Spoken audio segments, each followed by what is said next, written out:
Сәлеметсіңдер ме балалар? Бүгін біз сендермен 85-ші сабақтың тапсырмаларын орындайтын боламыз. Ең алдымен 7-ші тапсырма берілген. Біз керекті сөздерді пайдаланып сұрақтарға жауап беру керекпіз. Бірінші сұрағымыз: Динаның ұстазы кім? Динаның ұстазы Құрманғазы. Екінші сұрақ: Құрманғазы кім? Құрманғазы күй атасы. Домбырашы болу үшін не істеу керек? Домбырашы болу үшін дыбысты сүйе білу және ерінбеу керек. Төртінші сұрақ: Құрманғазының ақыл-кеңестері Динаға қалай әсер етті? Құрманғазының ақыл-кеңестері Динаға құлағынан кетпестей әсер етті.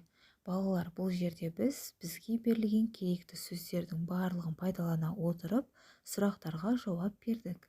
Келесі етістіктерді тап, олардың дара немесе күрделі екенін айт. Бұл жерде бізге сүйе білу, ерінбеу, әсер етті деген 3 сөз берілген. Дара етістігіміз ерінбеу, күрделі етістігіміз сүйе білу және әсер етті деген сөздер берілген. Дара етістік болып тұрған себебі өйткені тек қана бір ғана сөзден жасалып тұр.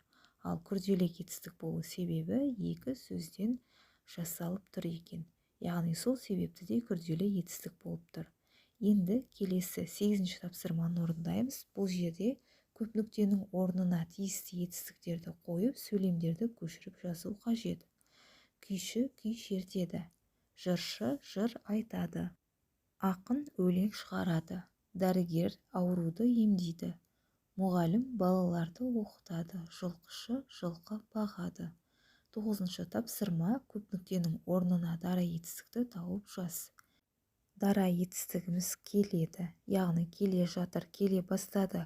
Күрделі етістік болса, ал келеді деген сөзіміз ол дара етістік болады. Келесі: тарта алады, тартып жатыр, тартып жүр. Бұл бізде күрделі етістік болса, тартады деген сөзіміз дара етістік болып. Тоқи алады, тоқып отыр, тоқи бастады деген сөздеріміз күрделі етістік болса, тоқиды. Бұл жерде дара етістік болып тұр.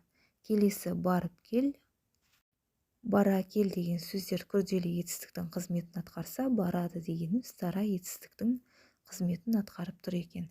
Келесі 10-шы тапсырма: мәтіннің тақырыбын болжау қажет. Менің атым Дина, деді қызғалдақ. Мерейлі бол, Динажан. Мен кек күйшісі Құрманғазымын. Тәрбиешім Махамбет ақын. Халық үшін жан берген Исатай ердің серігі. Сол ерлердің ұраны, сол күрестің дабылы мынау егіз шекте. Мұрамды саған тапсырдым, халыққа жеткіз күйемді деп, қария қызғалдаққа үкілі домбырасын ұсынды. Егер де маған атажан, шынымен сен тапсырсаңыз, күйгұрандас күйіңізді халыққа ойнап беруге ант етем деп, қыз бала тізерлеп отырды да домбыраны қолына ұстап, сүйіп алды. Мәтінге ат қой. Мәтіннің аты күйшінің сыйлығы. Келесі беттегі жоспарды толықтыр. Дина мен Құрманғазының танысуы, Құрманғазының сыйлығы, Динаның уәдесі. Келесі жоспар бойынша балалар мәтінді мазмұндау қажет. Келесі мәтіннен етістіктерді тауып, олардың дара және күрделі түрін ажырат. Дара етістігіміз бол, берген, тапсырдым, ұсынды. Күрделі етістігіміз ойнап беруге, тізерлеп отырды және де сүйіп алды деген сөздеріміз күрделі етістікке жатады екен.